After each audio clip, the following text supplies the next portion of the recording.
पूजित विमल पद पुण्य भयो निधिनन दोष दहन गुण गहन गण हरि करि हरि अरहन स्वानुभूति रमणी रमन जगनायक जयवंत सिद्ध शुद्ध साधित सहज स्वरस सुधारस धार समय सार शिव सर्वगत नमत हो सुखकार जैनी वाणी विविध विधि वर्णत विश्व प्रमाण स्यात् पद मुद्रित अहित हर करम सकल कल्याण मैं नमो नगन जैन जन ज्ञान ध्यान धन दीन मैं मान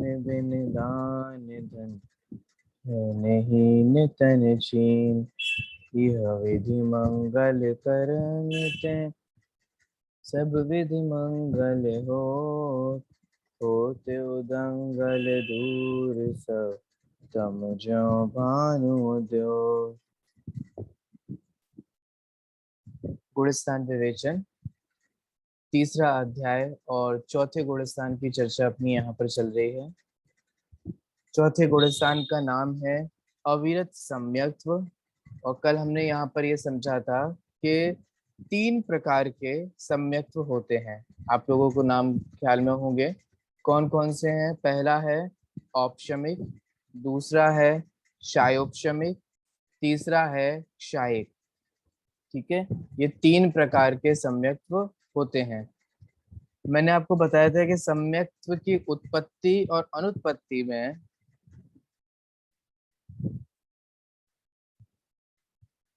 सात प्रकृतियां रिस्पॉन्सिबल होती हैं।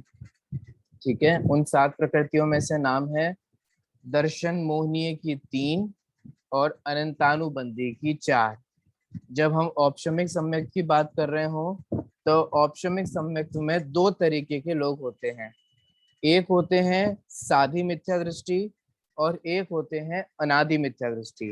ठीक है, माने एक वे मिथ्या दृष्टि जिनका मिथ्यात्व अनादि काल से अनवरत अभी भी ज्यों का त्यों है, और एक वे मिथ्या दृष्टि जिनका मिथ्यात्व ताजा ताजा है ना, जिन्होंने सम्यक्त्व प्राप्त करने के बाद पुनः वे मिथ्यात्व रूप हो गए थे। तो ऐसे 2 तरीके के मिथ्या दृष्टि हमारे को मिलते हैं।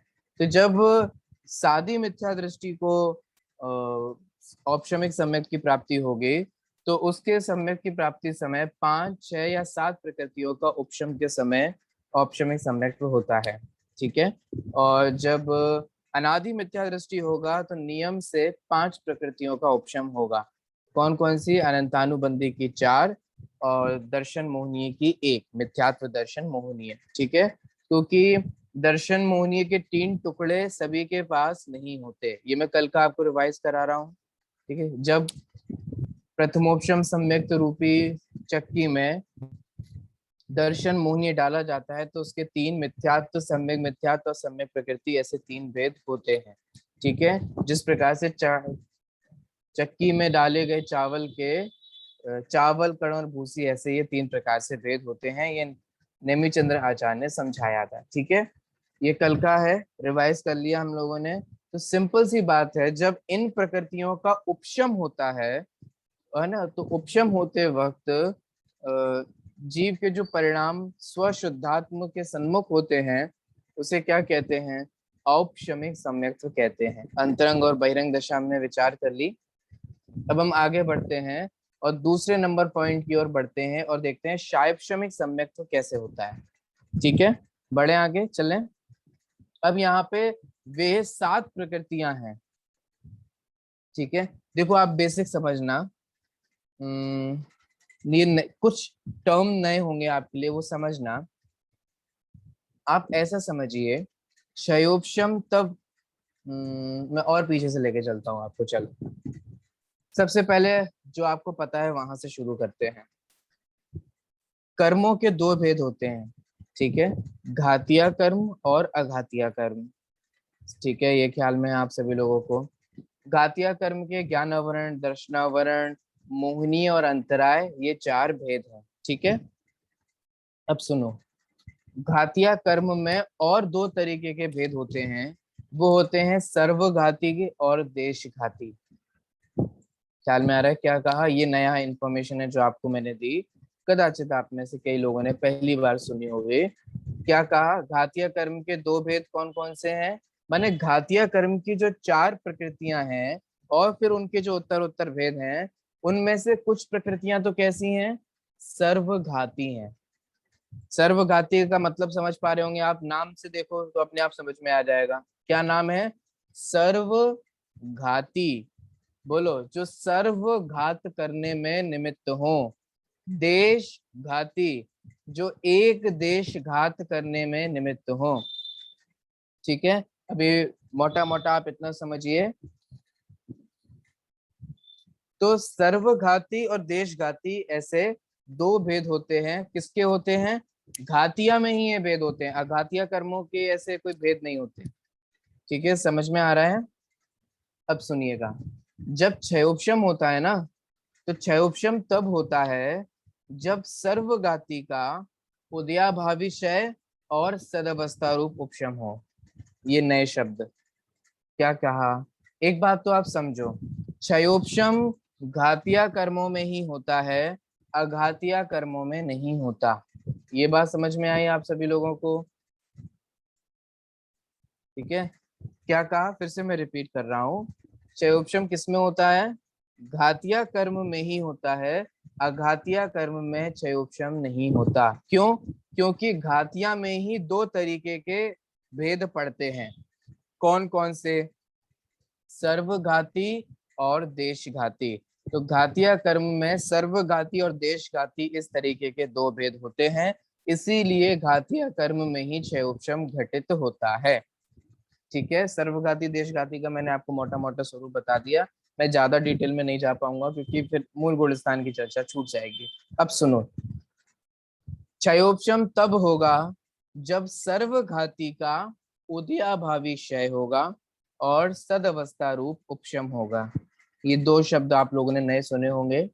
कौन क्या होगा? सर्वघाती का उदयाभावी क्षय और सद अवस्था रूप उपशम। जब सर्वघाती का उदयाभावी क्षय और सदवस्था रूप उपशम होता है और देशघाती का उदय होता है, तब घटित होता है क्षयोपशम। फिर से क्या कहा? बेसिक बस इतना याद करना है, बस खत्म। अब आपको यहाँ और कोई कठिनाई नहीं आएगी, बस इतना याद करना है। क्या क्या याद करना है? फिर से ध्यान दीजिएगा। क्षयोपशम कब होता है? जब सर्वघाती का 2 चीजें हों। कौन कौन सी? उदयाभावी क्षय और सद अवस्था रूप उपशम। जब सर्वघाती प्रकृतियों का उदयाभावी क्षय और सदवस्था रूप उपशम हो और देशघाती प्रकृति का क्या हो? उदय हो। बहुत अच्छा। जब सर्वघाती का उदयाभावी क्षय और सदवस्था रूप उपशम हो और देशघाती स्पर्धकों का अथवा प्रकृति का क्या हो? उदय हो, तब क्या होता है? तब क्षयोपशम घटित होता है। इतना समझ में आ गया? ठीक है, अभी आप लोग इस चीज में मत उलझो कि उदयाभावी क्षय क्या होता है, सदावस्था रूप उपशम क्या होता है। ये अपने आप में ही थोड़ा टाइम लेने वाले टॉपिक हैं और समय अपने पास कम है और विषय ऐसे बहुत ज्यादा हो जाएगा, इसलिए कुछ बातें हमें स्किप करनी पड़ेंगी भविष्य के लिए और जल्दी जल्दी आगे बढ़नी पड़ेंगे, जो हमारे लिए जरूरी होगा। देखो, ये क्यों समझाया? ये इसलिए समझाया क्योंकि आपको छायोपशमिक सम्यक तो समझाया जा रहा है। अच्छा, आप लोगों ने छायोपशम ज्ञान की तो बहुत बारी बात सुनी होगी कि हमें और आपको कौन सा ज्ञान है ना? क्षयोपशम ज्ञान है, और वो क्षयोपशम ज्ञान है, कई बार प्रवचन में पढ़ते हैं ना, क्षयोपशम ज्ञान, क्षयोपशम ज्ञान, क्षयोपशम ज्ञान, इनका क्षयोपशम बहुत अच्छा है, ऐसा भी अपन सुनते हैं। तो क्या मतलब होता है? सुनो, हमें और आपको मति ज्ञान और श्रुत ज्ञान है ना, ज्ञानावरण की प्रकृतियां है ना, मति ज्ञानावरण और श्रुत ज्ञानावरण। तो मति ज्ञानावरण और श्रुत ज्ञानावरण की प्रकृतियों के जो सर्वघाती स्पर्धक हैं उनका है उदयाभावी क्षय, सदअवस्था रूप उपशम, और उनके देशघाती स्पर्धकों का है उदय, तब जाकर के हमारे को मति ज्ञान और श्रुति ज्ञान है। क्या कह रहे हैं, जल्दी जल्दी में समझ में आ गया? नहीं आया?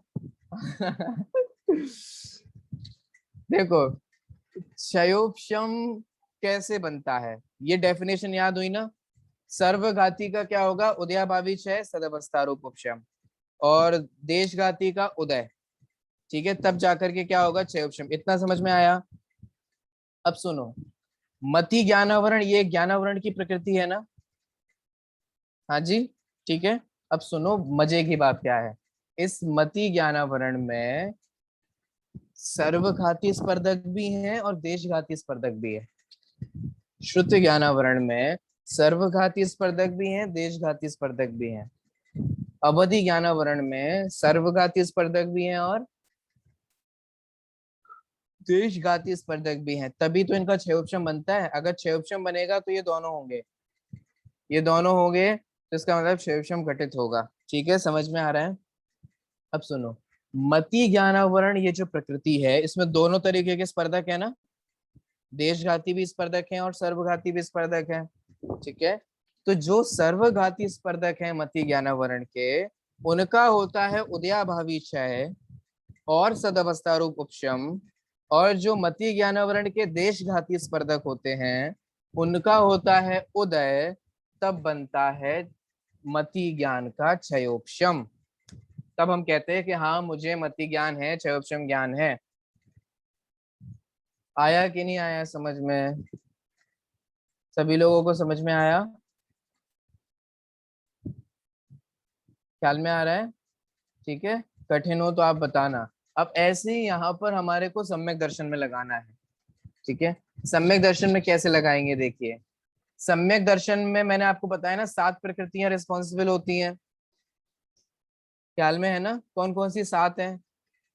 दर्शन मोहिनी की कितनी है, 4? नहीं, 3। अच्छा सॉरी, दर्शन मोहिनी की है 3, और चारित्र मोहिनी की भी है 3।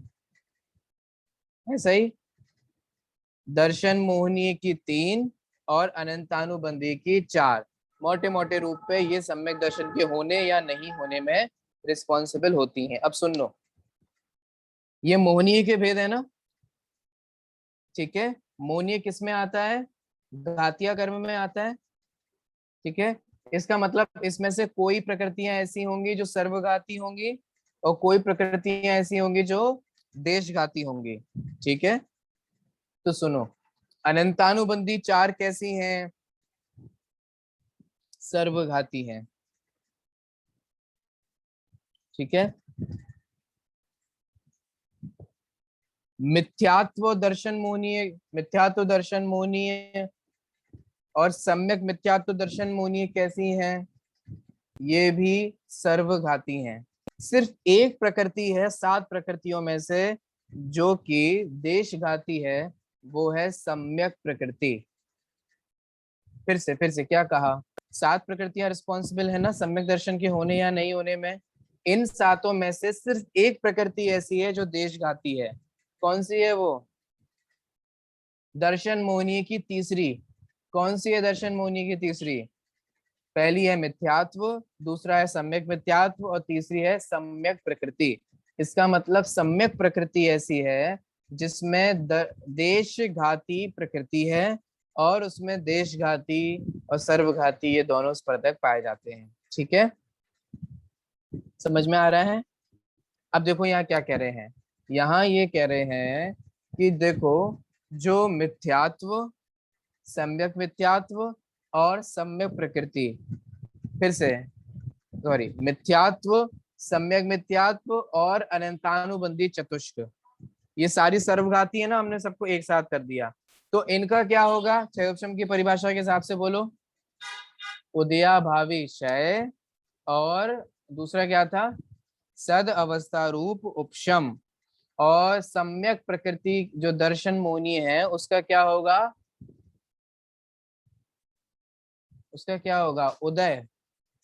ठीक है, तो जब ये अवस्था बनती है तब क्या कहलाता है? तब कहलाता है छायोपशमिक सम्यक्त्व। देखो अभी ये मैंने आपको थोड़ा बहुत समझा दिया ना, आप पढ़ते हैं तो और समझ में आएगा। देखिए दूसरे नंबर का बिंदु पढ़ते हैं, आप सभी लोग ध्यान देना, अपन दूसरे नंबर का बिंदु पढ़ेंगे। यदि जीव छायोपशमिक सम्यक दृष्टि हो, ठीक है, तो मिथ्यात्व, हाँ बबीता जी पूछ रही है उदयाभावी क्षय और सदावस्था रूप उपशम का। मैं आपको कह रहा हूँ ना, ये अलग अलग टर्म्स है, फिर इसमें और ज्यादा समय लग जाएगा। ठीक है, अभी आप इतना समझ लीजिए कि उदय नहीं आता उनका, ठीक है, उनका अभाव रहता है, उनका उदय नहीं आता। ठीक है, तो उदय का अभाव ही क्षय है, और उसी रूप से उपशम हो जाना सदअवस्था रूप उपशम है। मोटा मोटा समझ में आ गया? उदय का अभाव उदयाभावी क्षय है, उदय के अभाव रूप क्षय, और सद अवस्था रूप उपशम जैसे हैं वैसा ही वे उपशमित हो गए हैं, यह सद अवस्था रूप उपशम कहलाता है। ठीक है, देखिए यदि जीव शैवशमिक सम्यक दृष्टि हो तो मिथ्यात्व, सम्यक मिथ्यात्व तथा अनंतानुबंधी कषाय चतुष्क, सारी सर्वघाती आ गई ना। इस तरह छह कर्म प्रकृतियों का क्षयोपशम अर्थात सर्वघाती स्पर्धकों का उदयाभावी क्षय और सद अवस्था रूप उपशम, आप देख रहे हैं क्षयोपशम दो शब्दों से बना है। कौन कौन से दो शब्द हैं? क्षय और उपशम। ठीक है, क्षयोपशम शब्द है ना, दो शब्दों से बना है। कौन कौन से? क्षय और उपशम। ठीक है, तो क्षय कौन सा क्षय है? उदयाभावी क्षय। और उपशम कौन सा है? सद अवस्था रूप उपशम। तो क्षय और उपशम से मिलकर के क्या बना यह है? क्षयोपशम। आया समझ में? ये नई चीजें हैं जो आपको हमेशा काम में आएंगी। क्षयोपशम शब्द आप कितनी बार सुनते हो, और आपको क्षयोपशम शब्द का भावासन नहीं होता। ठीक है, अब थोड़ा भावासन करने की, उसका अर्थ ख्याल में करने की कोशिश कीजिएगा। ठीक है, कठिन तो नहीं पड़ रहा है ना, समझ में आ रहा है ना? कठिन पड़े, कोई बात समझ में नहीं आए तो आप लोग पूछ लीजिएगा, ठीक है, मैं दोबारा समझा दूंगा, अच्छे से समझा दूंगा, लेकिन बिना समझे मत जाना। सभी लोगों से कह रहा हूँ, मैं विद्यार्थियों से भी कह रहा हूँ और अपने साधर्मी भाई बहनों से भी कह रहा हूँ। ठीक है, अगर आपको समझ में ना आए तो बिना समझे मत जाना, ठीक है, समझना जरूर। ठीक है, हमें जल्दी जल्दी नहीं पढ़ाना है, हम जितना पढ़ेंगे उतना समझेंगे। तो क्षयोपशम शब्द समझ में आया? दो शब्दों से बना है, उदयाभावी क्षय और सद अवस्था रूप उपशम। ये किसका होता है? ये होता है सर्वघाती स्पर्धकों का। कौन कौन से हैं सर्वघाती इसमें? मिथ्यात्व, सम्यक मिथ्यात्व और अनंतानुबंधी की चार, टोटल कितनी हो गई? छह। इन छह प्रकृतियों का है उदयाभावी क्षय और सदवस्था रूप उपशम, और देश घाती सम्यक प्रकृति दर्शन मोहनीय कर्म का उदय रहता है। ठीक है, तो जब ऐसा होता है तब क्या बनता है? तब क्या होता है? चायोपशमिक सम्यक्त्व। आपने सुना होगा ना, चायोपशमिक सम्यक्त्व में दोष होते हैं। कौन सा दोष होता है? याद है? कोई बताएगा तीन दोषों के नाम? चायोपशमिक सम्यक्त्व में वो तीन दोष कौन से होते हैं? चलिए बहुत जल्दी से, दो लोगों के रेज हैंड खड़े हुए, मैं पूछता हूँ। हाँ श्वेता शाह जी बताइए। चल मल अगाढ़, चल बहुत अच्छे, मल और अगाढ़। बहुत अच्छे। क्षायपशमिक सम्यक्त्व में तीन दोष होते हैं, ये आप लोगों ने सुने होंगे प्रवचनों में। ठीक है, कौन कौन से? चल, मल और अगार। ये तीन दोषों, आप पूछेंगे भैया जी तीन दोषों का स्वरूप बताइए, तो मैं बोलूंगा आई एम सॉरी, क्योंकि ये केवल ज्ञान गम्य है। ठीक है, ये केवली ही जानते हैं, इतने सूक्ष्म दोष हैं कि केवल ज्ञानी ही जानते हैं। ठीक है, समझ में आया? ये क्यों होते हैं, कभी सोचा है आपने? क्षायपशमिक सम्यक्त्व में होते तो है, लेकिन क्यों होते हैं? बोल सकते हो अभी जो आपने पढ़ा है? क्योंकि सम्यक प्रकृति दर्शन मोहनीय का उदय रहता है। पॉइंट समझ में आ रहा है? बाकी तो उदयाभावी क्षय है, सदवस्था रूप उपशम है, माने उसका तो एक तरीके से साइड में रख दी, अभाव रूप है, अभाव है, उदय नहीं आ रहा है, बाकी का अनुदय है ना। ख्याल में आ रहा है? तो उन प्रकृतियों के अनुदय होने से सम्यक तो है, लेकिन सम्यक प्रकृति के उदय होने पर क्या है? चल मल और अगाढ़ दोष है। तो आपने जो सुना ना कि छायाक्षमिक सम्यक दृष्टि के दोष होता है, सम्यक में हल्का सा दोष होता है ना, वो कैसा दोष होता है, वो केवल ज्ञान गम्य होता है। लेकिन क्यों होता है ये इस बात समझ में आ गई आपको? ठीक है, क्योंकि सम्यक प्रकृति का उदय होता है ना। अब वो दर्शन मोहिनी की प्रकृति है, दर्शन का घात करने में निमित्त बनती है, और अगर उसका उदय होगा तो अपने रंग तो दिखाएगी, है ना। तो वो अपने ट्रू कलर्स दिखाते हुए चल मल और अगाढ़ दोष उत्पन्न करती है। समझ में आ गया आप सभी लोगों को? देखिए, इसका जो अगला वाला पैराग्राफ है वो मैं उसे स्किप कर देता हूँ, क्योंकि उसमें फिर एक नया टर्म है और मैं उस नए टर्म में आपको नहीं उलझाना चाहता हूँ, है ना। क्योंकि फिर नए नए टर्म्स आपके आएंगे ना, ये धीरे धीरे समझने योग्य होते हैं, जो प्रश्नोत्तर वाले भाग में आएंगे। विद्यार्थी चिंतित ना हो, विद्यार्थी तो सब पढ़ेंगे ये, क्योंकि वो प्रश्नोत्तर वाला भाग जब हम पढ़ेंगे ना तो उसमें ये सब आएंगे। अभी चूंकि हमने वो पुराने भाग नहीं पढ़े ना, प्रश्नोत्तर नहीं पढ़े, तो इसलिए अभी अपन को ज्यादा टाइम लग रहा है। ठीक है, स्किप कर दूं कि समझ नहीं समझना है? कई लोग कह रहे हैं नहीं नहीं हमें तो समझ नहीं समझना है। चलो कोई बात नहीं, मैं आपके मन को नहीं मारता हूँ, मैं समझा देता हूँ। देखो, इतना विशेष है कि अभी ये कितना था? अनंतानुबंध। क्या कह रहे हैं? एक सवाल था यहाँ पे। हाँ, सवाल बाद में कर लीजिएगा, एक बार कक्षा हो जाए फिर आप बाद में कर लीजिएगा। देखिए, इतना विशेष है कि अनंतानुबंधी कषाय चतुष्क, मिथ्यात्व एवं सम्यक मिथ्यात्व, ये 4 प्रकृतियां उदयावली में तो रहती हैं, परंतु उदय से एक समय पूर्व स्तबक संक्रमण द्वारा यथा योग्य अन्य प्रकृतियों में संक्रमित होकर उदय में आती हैं। देखो सुनो, यहाँ क्या समझाया जा रहा है। संक्रमण समझते हैं? अब तो समझते ही होंगे, कोरोना वायरस का संक्रमण तो इतना फैल गया है ना? तो आप देखते हैं कि वो संक्रमण माने मल्टीप्लाई हो जाना, चेंज हो जाना, बदल जाना, है ना। अब वो देखो कितना बदल रहा है, डेल्टा वेरिएंट आ रहा है, और जाने कौन कौन से वेरिएंट आ रहे हैं उसके, बदल बदल के कोविड के, कोरोना वायरस के। अब देखो यहाँ समझो, संक्रमण क्या होता है? संक्रमण माने होता है चेंज होना, बदलना, कन्वर्ट होना। ठीक है, तो प्रकृतियां का जो कन्वर्जन कहलाता है वह कहलाता है संक्रमण। अब यहाँ एक शब्द है स्तिबक संक्रमण, वो क्या होता है समझिए। उदयाभावी क्षय का ही दूसरा नाम है स्तुबिक संक्रमण। पढ़ा था ना भी उदयाभावी क्षय होता क्या है।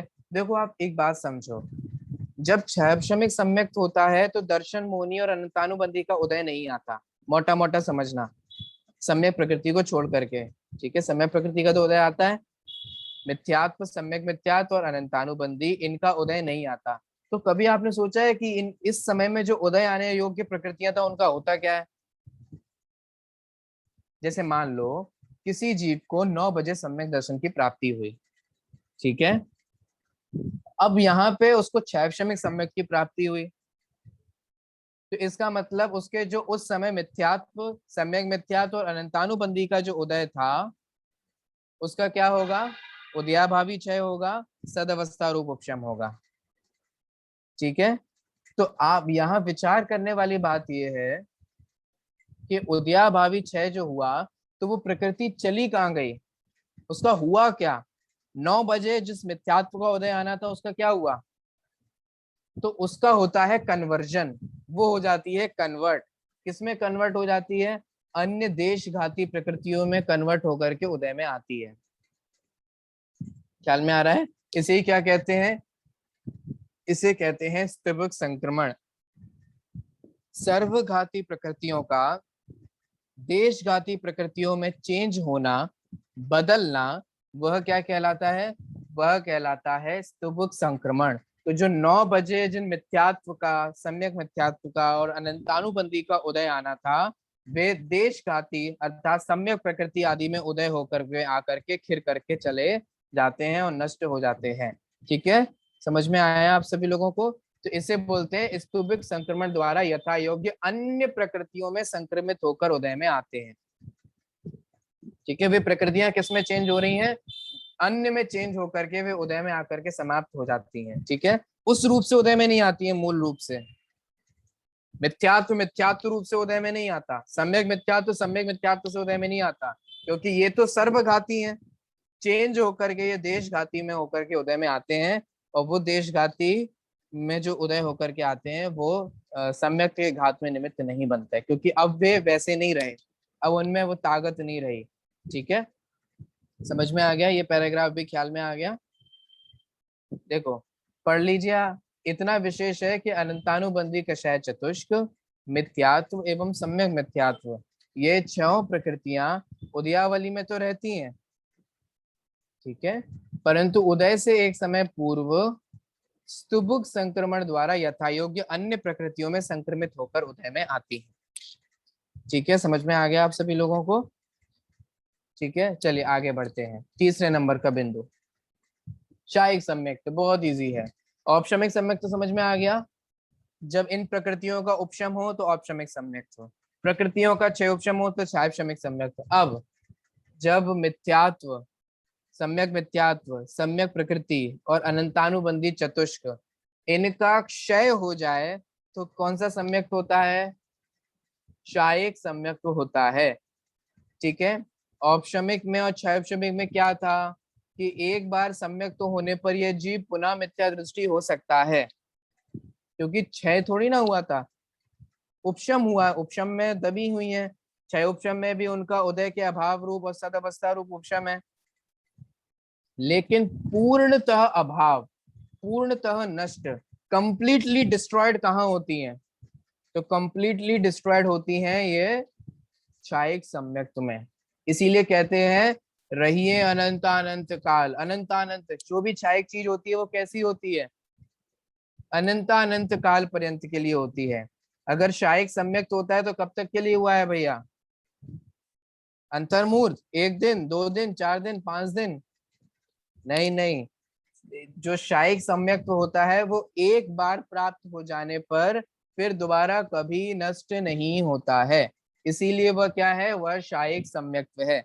जबकि औपशमिक सम्यक्त्व व क्षायपशमिक सम्यक्त्व तो उत्पन्न होने के बाद पुनः नष्ट हो सकते हैं, परंतु क्षायिक सम्यक्त्व एक बार उत्पन्न होने के बाद फिर दोबारा कभी नष्ट नहीं होता है ना? कितनी अच्छी बात है, एक बार की मेहनत और आप पूरी आजीवन खाइए, आजीवन क्या अनंत काल पर्यंत खाइए, एक बार की मेहनत है।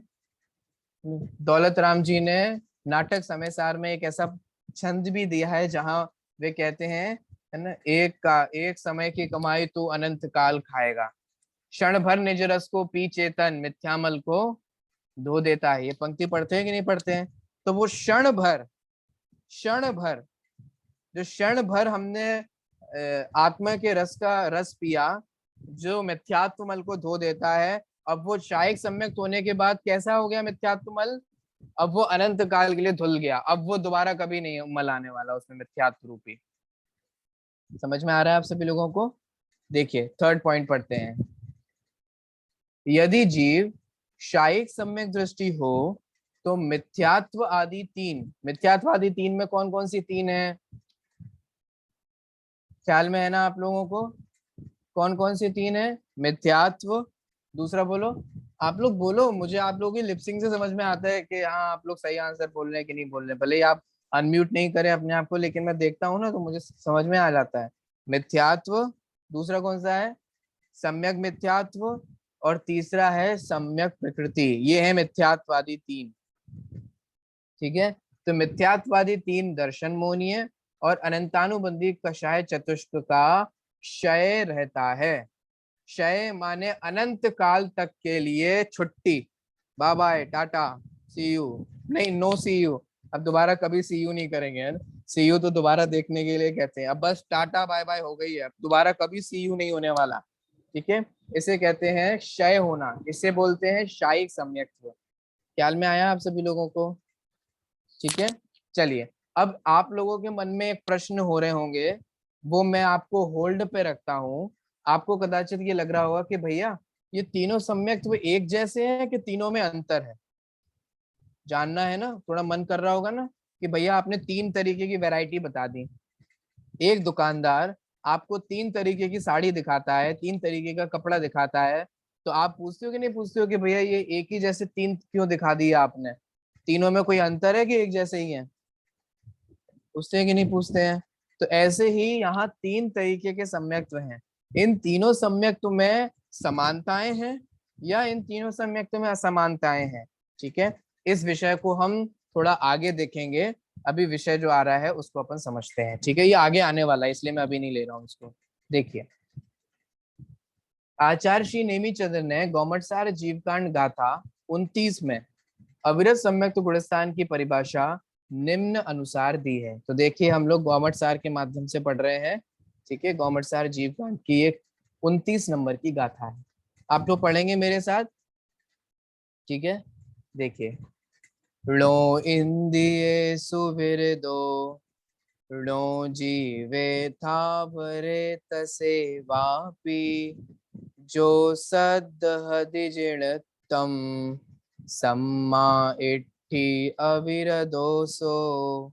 अर्थ देखिए, अगले पेज पे करिए, पेज 108 पर देखिए, अगले पेज पे इसका अर्थ दिया गया है, उसको समझते हैं। जो परिणाम सम्यक दर्शन से सहित हो परंतु इंद्रिय और विषयों से और त्रस और स्थावर की हिंसा से अविरत हो। देखो, इस एक बात समझिए, चौथे गुणस्थान का नाम क्या है? बोलिए एक बार प्लीज, मैं भूल गया हूं। अविरत सम्यक्त्व। सबसे पहला शब्द कौन सा है इसमें? अविरत। ठीक है, यहाँ अविरत शब्द का मतलब समझाया जा रहा है। किस शब्द का मतलब समझाया जा रहा है? अविरत। ठीक है, क्या अर्थ होता है अविरत का? अ माने नहीं और विरत माने व्रत। ख्याल में आ रहा है कि नहीं आ रहा है? अ यानी नहीं और विरत माने व्रत, यानी कि इस गुणस्थान में व्रत नहीं होते। कौन सा व्रत नहीं होता? करवा चौथ का। कौन से व्रत की बात चल रही है? करवा चौथ का व्रत नहीं होता। अरे भैया, हमारे यहाँ सिर्फ दो ही व्रत कहे गए हैं। कौन कौन से? एक अणुव्रत और दूसरा महाव्रत। फिर तो ये फालतू के निकल गए सारे व्रत, इतने सारे, है ना? कौन कौन से दो व्रत हैं? मूल में सिर्फ दो ही व्रत हैं। ठीक है, कौन कौन से दो व्रत हैं? अभी मैं आपके मैसेज नहीं पढ़ पा रहा हूँ अविरल, है ना, क्योंकि मैं बाद में क्वेश्चंस में बाद में देखूंगा, है ना। आपको मैं समय तो देता ही हूँ, अभी बीच में डिस्ट्रैक्शन होता है, इसलिए मैं आप लोगों के प्रश्न और उत्तर को बीच में नहीं ले पा रहा हूँ। ठीक है, आप लोगों के कोई भी प्रश्न हो आप लोग नोट डाउन कर लीजिएगा और बाद में पूछ लीजिएगा। ठीक है, देखिए, अविरत, इसका मतलब इस गुणस्थान में व्रत नहीं होते। कौन कौन से व्रत नहीं होते? अणुव्रत नहीं होते और महाव्रत नहीं होते। ठीक है, तो अणुव्रत और महाव्रत कब होते हैं? सुनो, अणुव्रत और महाव्रत तब होते हैं कि जब जीव इंद्रिय विषयों से और त्रस और स्थावर जीवों की हिंसा से विरत हो, इनका त्याग करे। ख्याल में आ रहा है? जैसे हिंसा एक पाप है, ठीक है, उस पाप का दो तरीके से त्याग होता है। एक तो एक देश जिसे अणुव्रत कहते हैं, अहिंसाणुव्रत, और सर्वदेश जिसे अहिंसा महाव्रत कहते हैं। बेसिक कॉन्सेप्ट सभी को ख्याल में है ना ये चीज? झूठ नामक पाप का दो तरीके से त्याग होता है, या तो आप एक देश त्याग कर दो, ठीक है, या उसे पूरा झूठ बोलना का त्याग कर दो। ख्याल में आ रहा है कि नहीं? ऐसे ही पांचों पापों का एक एक देश और सर्वदेश त्याग होता है। ठीक है, तो जहां त्रस और स्थावर दो जीव होते हैं ना, एक इंद्रिय जीव क्या कहलाते हैं? स्थावर, और दो इंद्रिय से लेकर आगे तक के जीव क्या कहलाते हैं? त्रस कहलाते हैं। तो सम्यक दृष्टि जीव का त्रस और स्थावर जीवों की हिंसा का बुद्धि पूर्वक नियम पूर्वक त्याग नहीं होता है, ये बात कही जा रही है। क्योंकि उसका नियम पूर्वक त्याग तो अणुव्रत रूप अथवा महाव्रत रूप होता है, और इस गुणस्थान में वह कैसा है? अविरत, विरत से संयुक्त नहीं है। इसीलिए उसने त्रस हिंसा का और स्थावर हिंसा का ना एक देश त्याग किया है और ना सर्वथा त्याग किया है। ठीक है, इंद्रिय के भोगों से भी, इंद्रिय के विषयों से भी वह विरत नहीं है। ठीक है, लेकिन एक बात समझना, यहाँ विरत नहीं है, मतलब क्या है, जो न्याय नीति के विषय है ना उनसे विरत नहीं है, अन्याय अनीति के जो विषय है उनसे तो वो विरत है। क्या कहा, पॉइंट टू बी नोटेड, कि सम्यक दृष्टि देखो एक बात सुनो, सम्यक दृष्टि जीव को भोगों का त्याग नहीं है, इंद्रिय के विषयों का त्याग नहीं है, ठीक है, यही बात कह रहे हैं ना, सामने देखिए, इंद्रिय विषयों से और त्रस स्थावर की हिंसा से अविरत हो, ठीक है। तो इंद्रिय के विषय भोगता है, माने रसना इंद्रिय, खाता है कि नहीं खाता है, हाँ खाता है, मन से बनवा करके खाता है, लेकिन सुनो, रसना इंद्रिय के भोग तो वो भोगेगा, लेकिन अभक्ष नहीं खाएगा। अंतर समझ में आ रहा है, ठीक है, आराम से वो भक्ष्य जो चीज होगी उसको तो खाएगा ना, उसको तो मनमाना बनवा के कि आज मम्मी मेरे को खीर खाने का बहुत मन हो रहा है, मेरे लिए खीर बना दो, ऐसा वो कह सकता है, लेकिन वो कभी ये नहीं कहेगा कि आज मेरे लिए नॉन वेज बना दो, आज मेरा नॉन वेज खाने का मन हो रहा है, क्योंकि वो अभक्ष में अंतर आ गया। ये नहीं कहेगा कि आज आलू की टिक्की बना दो, थोड़ा सा मन कर रहा है, क्यों, क्योंकि वो अभक्ष के अंतर्गत आ गया। अंतर समझ में आ रहा है, ख्याल में आ रहा है आप सभी लोगों को, ठीक है। तो देखिए, अविरत सम्यक में सम्यक दर्शन सहित है, ठीक है, सम्यक दर्शन सहित है, इसका मतलब यद्यपि वो आपको भोग भोगता हुआ दिखाई दे रहा है, लेकिन उन भोग भोगते हुए काल में भी उसमें, उन भोगों में सुख बुद्धि नहीं है। आपने एक भजन सुना होगा ना, घर ही में वैरागी, भरत जी घर ही में वैरागी, सुना है, बहुत प्राचीन भजन है, जिसको नया मैंने फिर से दोबारा से रिकॉर्ड करके भी गाया गया है, बहुत अच्छी आवाज में। दिल्ली के एक संजीव जी हैं, उन्होंने वो बहुत अच्छा भजन गाया है, घर ही में वैरागी, भरत जी घर ही में वैरागी, सुना है ना आप सभी लोगों ने, है ना। अब घर ही में वैरागी, वाह, ये बहुत बढ़िया स्कीम निकाली आप लोगों ने, घर घर में रहते हुए भी वैरागी, ये क्या नई स्कीम निकली है क्या, आप घर में रहते हुए भी वैरागी हो सकते हैं। अरे भाई आपको समझना पड़ेगा, आपको जो भरत जी भोग भोगते हुए दिखाई दे रहे हैं, अंदर से वे उन्हीं भोगों से इतने निष्प्रह हैं, एकत्व ममत्वादी बुद्धियों का अभाव है, सुख बुद्धि का अभाव है, कल्याण बुद्धि का अभाव है, और वे उसको भोग रहे हैं। इसीलिए क्या कहा जा रहा है कि यद्यपि वे घर में हैं, लेकिन घर में रहते हुए भी वे कैसे हैं, वैरागी हैं। आप लोगों ने एक भजन और सुना होगा दौलत राम जी का, चिन मूरत द्रगधारी की मोहे रीति लगत है अटापटी, है ना। दौलत राम जी कहते हैं हमारे को समझ ही नहीं आता, ये सम्यक दृष्टि जीवों की ये जो रीति है बड़ी अटपटी सी लगती है। बोलो नहीं है अटपटी सी, सोचो आप लोग खुद भी सोचो, ऐसा लगता है ना, स्ट्रेंज लगता है ना, मतलब कैसे बाहर में भोग भोग रहे हो और आप कह रहे हो वैरागी हैं, बोलो कितना स्ट्रेंज लगता है हमारे को। माने बाहर में तो वो 96,000 शादियां करते हुए दिखाई दे रहे हैं, दिग्विजय के लिए निकलते हुए दिखाई दे रहे हैं, और बराबर सारी क्रियाओं को करते हुए दिखाई दे रहे हैं, और आप कह रहे हो अंदर में सुख बुद्धि नहीं है। बाहर में कह रहे हैं मेरी सीता जी कहाँ गई, मेरी सीता जी कहाँ गई, मेरी सीता जी कहाँ गई। रामचंद्र जी शायक सम्यक दृष्टि, अब तो शायक सम्यक दृष्टि का मतलब समझने लग गए हो आप, जिन्होंने दर्शन मोहनीय का समूल से नाश कर दिया, अस्तित्व ही नहीं है, उखाड़ के फेंक दिया दर्शन मोहनी का और अनंतानुबंधी का, वे रामचंद्र जी सम्यक्त्व की अवस्था में ही एक सीता जी के चले जाने पर बहुत दुखी होते हैं, उन्हें बहुत बुरा लगता है, और वे सबसे पूछते हैं मेरी सीता कहाँ है, मेरी सीता कहाँ है, मेरी सीता कहाँ है ना। पुराणों में उल्लेख आता है, अपने आप ही उल्लेख आता है कि वो वृक्षों से पूछ रहे हैं कि तुमने मेरी सीता देखी, जानवरों से पूछ रहे हैं कि तुमने मेरी सीता देखी। देखो मैंने, आप देखो कैसी, कितनी अटपटी है, कितना स्ट्रेंज है। और हम मोक्ष मार्ग की अवस्था से देखें तो यहाँ वे उनको सुख बुद्धि नहीं है,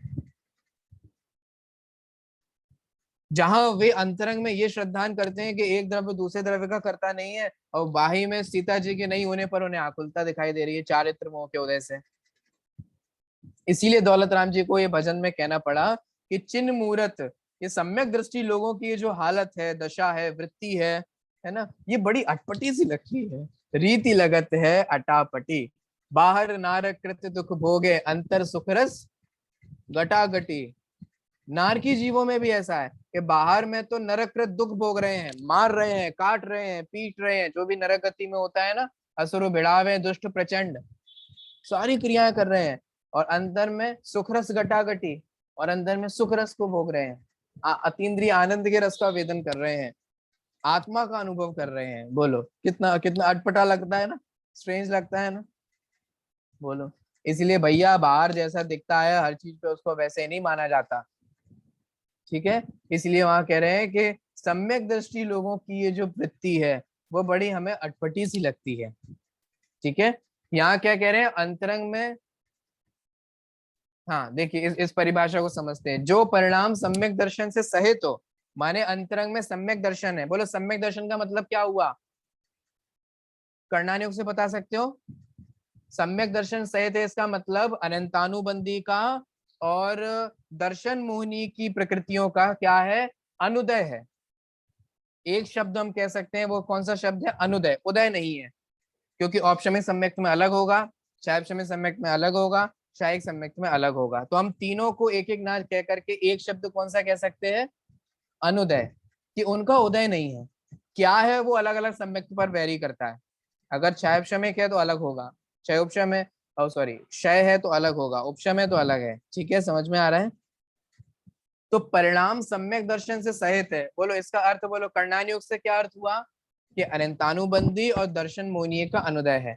चलो ठीक है। द्रव्यानुयोग से अर्थ बोलो, द्रव्यानुयोग से क्या अर्थ हुआ, इसका मतलब आत्मा का श्रद्धान है, पर द्रव्यंते भिन्न आप में रुचि है, पर द्रव्यों से भिन्न आत्मा में इस जीव की रुचि है, इसीलिए वो किस परिणाम से सहित है, सम्यक दर्शन सहित है, ठीक है। चरणानुयोग से अर्थ बोलो, सम्यक दर्शन से सहित है का मतलब,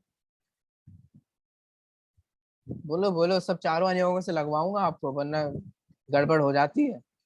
बोलो चरणानुयोग से, चरणानुयोग से इसका मतलब अन्याय अनीति अभक्ष का त्यागी है, ठीक है, निशंकित निकांक्षित आदि गुणों से संयुक्त है, और बोलो सर्वार सिद्धि में जो कहे प्रशम संवेग आस्तिक्य और अनुकंपा आदि गुणों से सहित है, ठीक है। इसे बोलते हैं जो परिणाम सम्यक दर्शन से सहित हो। इसका भावासन हुआ आप सभी लोगों को, चारों अनुयोगों से समझ में आ गया, ठीक है। प्रथमा अनुयोग में तो कहानियां होती हैं, इसलिए उसको अपन ऐसे कह सकते हैं कि जो हमारे महापुरुषों के जैसे परिणाम हुए उस परिणामों से सहित हो। जब जैसे सम्यक दर्शन होने पर जैसे अन्य अन्य महापुरुषों को होते हैं वैसे अपन कह सकते हैं। तो चारों अनुयोगों से लगाना आया आप लोगों को, ख्याल में आया। तो जो परिणाम सम्यक दर्शन सहित हो परंतु इंद्रिय विषयों से और त्रस और स्थावर की हिंसा से अविरत हो, अविरत हो यानी कि विरत नहीं लिए हो, यानी कि ना एक देश या सर्वदेश किसी भी प्रकार के संयम से रहित हो। ख्याल में आ रहा है, ना एक देश संयम है ना सर्वदेश संयम हो, ठीक है। एक देश संयम क्या कहलाता है, अणुव्रत, और सर्वदेश संयम क्या कहलाता है, महाव्रत। इसका मतलब ना उनके जीवन में अणुव्रत है ना उनके जीवन में महाव्रत है, उस परिणाम को क्या कहते हैं, अविरत सम्यक्त्व। सम्यक्त्व सहित है लेकिन अविरत है। डेफिनेशन समझ में आई आप सभी लोगों को। अविरत सम्यक्त्व ये शब्द का स्पष्टीकरण हुआ। अविरत है यानी कि व्रत नहीं है, यानी कि ना एक देश संयम है ना सकल संयम है, ठीक है। लेकिन लेकिन सम्यक्त्व है, सम्यक दर्शन सहित है। इसे क्या बोलते हैं, इसे ही बोलते हैं अविरत सम्यक्त्व गुणस्थान। ख्याल में आया आप सभी लोगों को, ठीक है। तो इस प्रकार से हमने ये परिभाषा, एक परिभाषा हमने इसकी समझ ली, एक और परिभाषा है उसकी चर्चा अपन कल करेंगे। अब आप लोगों को जो प्रश्न हो वो पूछ लीजिए, समय हो गया है, आप लोग अपने प्रश्न पूछ लीजिए।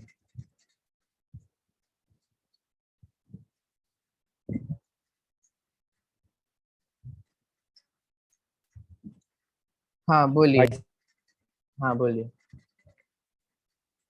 छायोप सम्यक सम्यक तो बताया, तो वो सिर्फ सारी मिथ्या दृष्टि को होता होगा, हाँ, वो अनादि मिथ्या दृष्टि। औपशमिक सम्यक्त होने के बाद ही क्षायपशमिक सम्यक्त होता है। आपको हमने बताया था ना, सबसे पहले इस जीव को कौन सा सम्यक्त होता है, औपशमिक औपशमिक। सम्यक्त होता है।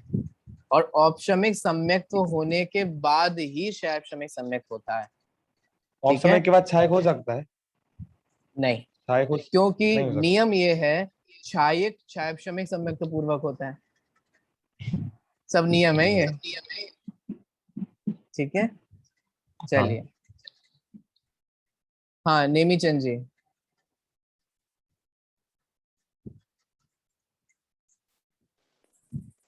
मेरा इधर जैसे ही औपस्मिक सम्यक तो होता है तो कौन से गुण स्थान में जाता है, चौथे में?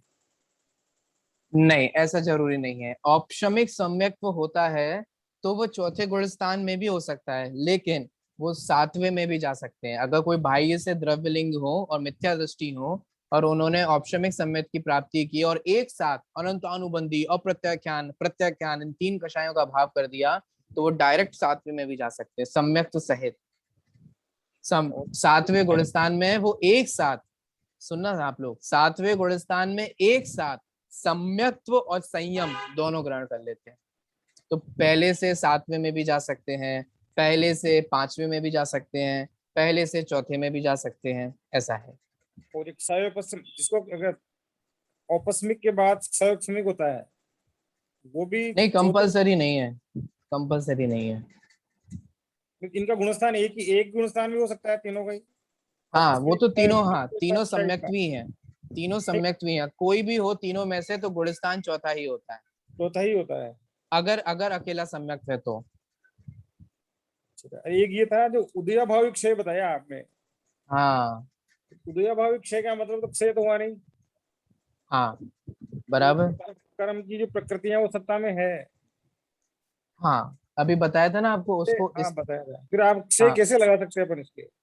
हाँ, आप शब्द को ध्यान से सुनेंगे तो ही उसको समझ में आ जाएगा। सबसे पहली बात, ये शब्द मैंने नहीं लगाया है, ये शब्द नहीं नहीं आचार्यों नहीं, का शब्द है। ठीक है? नहीं हमारा सवाल तो इसका, आपसे ही है ना। हाँ, लेकिन आचार्यों के भाव को समझने की कोशिश कीजिए। जी जी उदया भावी क्षय, जैसे मान लीजिए कि कोई बहुत उत्पाती बच्चा हो, जी बहुत जी। ऊधम मचाने वाला बच्चा हो, और आज वो एकदम शांत बैठा हो, तो हमें लगता है ना कि ऐसा लगता है कि वो बच्चा आज क्लास में ही नहीं आया क्या? तो कहते हैं नहीं नहीं, क्लास में तो आया है, लेकिन आज वो शांत बैठा है। अरे शांत बैठे हो तो ऐसा लग रहा है कि तुम आए ही नहीं। इसका मतलब उदय का अभाव ही क्षय कहा जा रहा है, क्षय अब नहीं हो उदय, गया है। जी, या उदय एकदम नहीं उदय है। के भाव को तो अपन उपसम कहते हैं। नहीं, ऐसा उपसम नहीं है। नहीं नहीं नहीं, ऐसा नहीं है। अभी तो हमारा बहुत छोटा सा अध्ययन है करणान योग का। आचार्यों ने एक एक शब्द को, एक एक चीज को अलग अलग टर्म्स दिए हैं, और हम ये नहीं कह सकते, एक को पकड़ के नहीं बैठ सकते हैं। आपको पता है क्षयोपशम की 10-15 परिभाषाएं हैं, एक क्षयोपशम की अलग अलग एंगल से, अलग अलग तरीके से। इसलिए हम लोगों को अभी अध्ययन की आवश्यकता है, बहुत अध्ययन की आवश्यकता है, तभी हम आचार्यों के संपूर्ण भाव को समझ पाएंगे। एक मतलब बिना व्रत के अपन चौथे गुणस्थान में आ सकते हैं। हाँ, तो मतलब जो बिना, ये नियम अणुव्रत और महाव्रत होते हैं तो सम्यक दृष्टि होने के बाद ही होनी चाहिए। राजमार्ग तो यही है, टोडामल जी यही कहते हैं। टोडामल जी ने एक बहुत अच्छी बात कही। टोडामल जी यहाँ मोक्षमा प्रकाशक में एक बात कहते हैं। वे कहते हैं कि किन्हीं को तो सम्यक तो होने के बाद अणुव्रत या महाव्रत होते हैं, किन्हीं जी। को अणुव्रत महाव्रत पहले हो जाते हैं, बाद में सम्यक होता है, और किन्हीं को सम्यक और अणुव्रत और महाव्रत योगपत होते हैं। अच्छा। सब जीवों की अलग अलग भाव है, अलग अलग अलग दशा है ना? और फिर अगर सामान्यतः राजमार्ग की बात करें तो राजमार्ग तो यही है कि सम्यक होने के बाद व्रतों को अंगीकार करना चाहिए। ठीक। जय जिनेन्द्र। जय जिनेन्द्र। मृदुला जी बोलिए। जय जिनेन्द्र, इसका क्या मतलब है? स्त्रीबुक संक्रमण। स्तिबुक संक्रमण। स्त्रीबुक संक्रमण। हाँ, मैंने आपको बताया था, स्तिबुक संक्रमण माने चेंज होना। सर्वघाती का, सर्वघाती प्रकृति का देशघाती में चेंज होना, यह स्तिबुक संक्रमण कहलाता है। ठीक है? तो उदयावली में जो सर्वघाती थी वो देशघाती में कन्वर्ट हो गई। इसे बोलते हैं चेंज होना, इसे बोलते हैं संक्रमण होना, इसे बोलते हैं स्तिबुक संक्रमण। और जैसे आपने बोला ना, एक देश सर्वदेश में अणुव्रत महाव्रत, तो किसमें अणुव्रत महाव्रत होता है इसमें? मतलब चौथा इसमें गुणस्थान हाँ, में पंचम गुण स्थान में अणुव्रत होते हैं, और 6वें 7वें गुणस्थान व्रती मुनिराजों को महाव्रत होता और इसमें अणुव्रत और महाव्रत होते नहीं है। है। राजमार्ग की अपेक्षा से तो नहीं होते, लेकिन किसी जीव ने मान लीजिए कि बाह्य में अणुव्रत ले लिए हो लेकिन अंदर में चौथा गुणस्थान हो, तो ऐसा भी संभव हो सकता है। गुणस्थान चौथा हो और बाह्य में अणुव्रत हो, गुणस्थान चौथा हो और बाह्य में महाव्रत हो, ठीक है, तो ऐसा भी देखने को मिल सकता है। लेकिन सामान्यतः बात गुणस्थान की अपेक्षा से विचार करें तो 5वें गुणस्थान में अणुव्रत होते हैं और 6वें 7वें गुणस्थान में महाव्रत होते हैं।